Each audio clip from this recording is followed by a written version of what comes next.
మహిళా సంఘాల కోసానికని చెప్పి ఆర్థికంగా నిలబడేటట్టు వాళ్లకు మంచి చేకూరేటట్టు వాళ్ళకు ఫాయిదా అయ్యే పనులను తెలంగాణ సర్కారు రేవంత్ రెడ్డి సార్ ముందర వేసుకున్నారు. మహిళా సంఘాల కోసం ఎన్నో పథకాలు ఉన్నాయి కదా, మళ్ళా ఇప్పుడు కొత్తగా రేవంత్ సార్ తెచ్చిన పథకం ఏంది, ఏమా కథ, ఏమనే ఆలోచన మీకు వచ్చింది కదా, మీకు వచ్చినట్టే నాకు కూడా వచ్చింది. మీకోసానికని వార్త తెచ్చిన కదా, చూపెట్టకుండా ఎట్లుంటా చూద్దాం పాండ్రి. తెలంగాణ సర్కారు రాష్ట్రంలో మహిళల సాధికారత కోసానికని చెప్పి చేతబడుతున్నటువంటి పథకాలలో భాగంగా మహిళా సంఘాలను ఆర్థికంగా మరింత బలోపేతం చేసేటట్టు వాళ్లకు లబ్ధి చేకూరేటట్టుగా ఇప్పటి వరకు ప్రమాదవశాత్తు దురదృష్టంలో జీవించినటువంటి స్వయం సహాయక బృందాల సభ్యుల కుటుంబాలకు బీమా సంస్థల ద్వారా సహాయం అందించేది.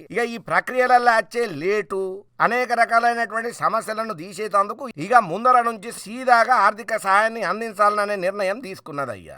ఇందులో భాగంగా ప్రమాదంలో కోల్పోయిన సభ్యుల ఫ్యామిలీకి ప్రభుత్వం 10 లక్షల నష్టపరిహారం నేరుగా చెల్లియబోతున్నది అన్నట్టు. ఈ విధానం వల్ల బీమా దరఖాస్తు ప్రక్రియ, డాక్యుమెంటేషన్ వంటి సమస్యలు లేకుండా వెంటనే ఆర్థిక సాయం అందే అవకాశం ఉన్నదని అంటున్నారు. గత ఆర్థిక సంవత్సరంలో రాష్ట్ర వ్యాప్తంగా 385 మంది స్వయం సహాయక బృంద సభ్యులు ప్రమాదవశాత్తు మరణం చెందినరయ్యా. వీళ్ళ ఫ్యామిలీలకు ఒక్కొక్కరికి 10 లక్షల చొప్పున 38,05,00,000ను విడుదల చేయాలని చెప్పి ఈ మధ్య కాలంలో జరిగినటువంటి రాష్ట్ర మంత్రివర్గ సమావేశంలో ఆమోదం అయితే వచ్చింది.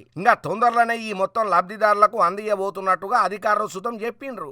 ఈ చర్యతోని మహిళా బృందాల ఫ్యామిలీలు ఎవరైతే ఉన్నారో ఆపత్కాలంలో భరోసా లభించుడు, ప్రభుత్వ నిబద్ధత క్లియర్ కట్ గా ఉండు, అంతేకాకుండా ఈ విధానాన్ని భవిష్యత్తులో కూడా కొనసాగింపు చేసేటట్టుగా సర్కారు ప్రణాళికలను రెడీగా చేసి పెట్టుకున్నదట. రాష్ట్రంలో ఉన్న లక్షలాది మహిళా స్వయం సహాయక సంఘాలకు ఎంతో కొంత ఇది ఉపయోగపడుతుందని చెప్పి గట్టిగానే ఆలోచన చేస్తున్నది తెలంగాణ సర్కారు. ఏదేమైనా తెలంగాణ సర్కారు మహిళల సాధికారత కోసానికని చెప్పి చేతబట్టినటువంటి ఈ పథకం ముచ్చట్లల్లా మస్తు హ్యాపీగా ఫీల్ అవుతున్నారయ్యా.